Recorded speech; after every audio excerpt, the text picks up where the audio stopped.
Good morning, it's Tammy. I'm trying to get my second cup of coffee in today. Sundays seem a little bit fast for me. But anyway, I wanted to come on here today because something that happened yesterday went along with my worry less, pray more. It's a collaring journal, a devotional calling journal. I haven't collared, I just journal. But I know everyone has heard, if you ever go on Facebook, about the challenge Snow Angel. If I were good at doing this, I could right now pretend up in that corner that there's a picture of all these wonderful women and men that, and I'm not going to say where they're from because different churches do it. Every Saturday behind Donato's, a couple different churches go together. One makes a meal and one makes what we call the snack pack. It can be, cookies, peanut butter and jelly sandwiches, chips, fruit. We like to have fruit. Yesterday we didn't have fruit because the women that had it got snowed in. But different churches do it every Saturday. So yesterday, they were all out there. And my husband and my pastor were all out there serving food.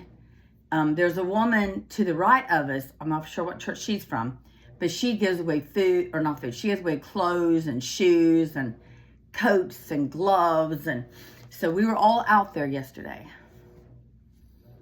So I posted, and I had all their pictures. Even the woman to the right, she was in one of my pictures too, I believe. I was giving away the clothes and the coats and stuff.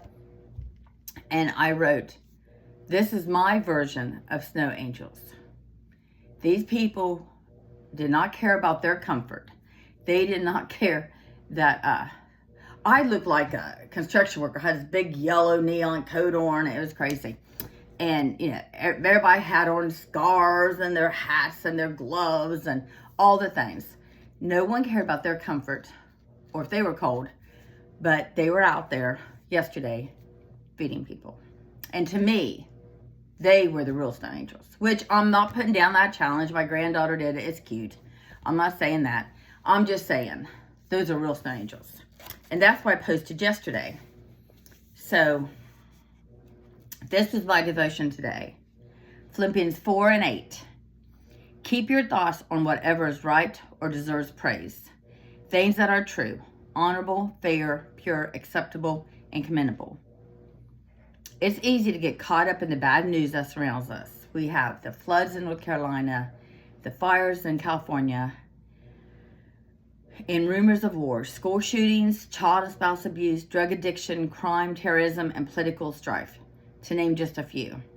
It's enough to make you never want to get from underneath your covers.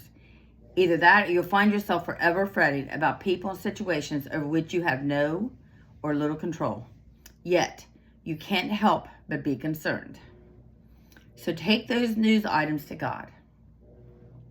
Ask Him to be in the situation, to help the victims, to bring justice.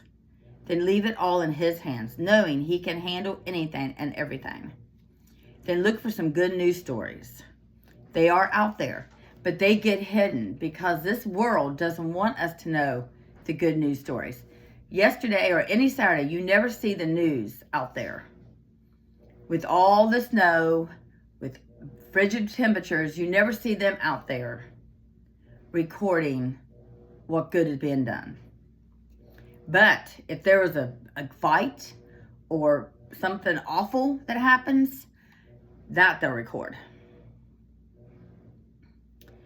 But we need to leave all of that in God's hands and look for good news stories, which are out there. Just look for them. And fix your focus on those things, which are good, honorable, and commendable, praising God in the process. Because all those people, of course, they have the heart for the homeless. There's no doubt. But they're out there because of God. They're out there because God told them to be. God put that burden on their heart. And so when it came time for journaling, I posted yesterday about snow angels, because that was a good story. That was something to give God glory for. So we need to look for good stories. And all those people are like-minded that were there yesterday. They're all like-minded. I mean, we all have different opinions and different talents and different personalities, but we're all like-minded. So if you're in a church, not a bad church, I'm not saying that, but you're in a church where there's good people, good preaching, but you don't feel like it's a right fit, pray about it. God will give you the church that fits you. What happened with me, I was at a church, good people. Oh, I was there for 4 years because the people were so wonderful and the pastor was such a good preacher. But I can remember at my best friend's husband's wedding, or I'm going to say funeral, I'm sorry, telling two people, I've never been in a church that's so hard to work in, because I am a outreach person. That's my thing. And I am not just a pew sitting person. And so one person said, well, come back to our church. It was my home church for years. But it was down where I come from, not up here. And the other person said, maybe God's going to use you in a new way. I never thought of that. So I went to my church. I quit everything I was doing, and I prayed. And come to find out, the pastor, because my husband said, you like that pastor at Crossway? So the pastor was a pastor in my chosen denomination, which is Church of God. So we've been there, I want to say 2, maybe 3 years. And I've been at Crossway maybe 4. And it's a good fit. So find that place with like-minded people that's a good fit for you.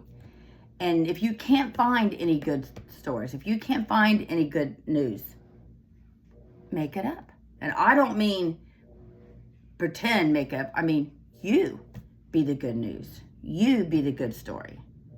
Because we have it in us through Christ Jesus, which makes this everything possible. Not easy, but possible. So I'm going to go to church, but I just wanted to come on here and tell you that. God bless you. Have a great day. Bye.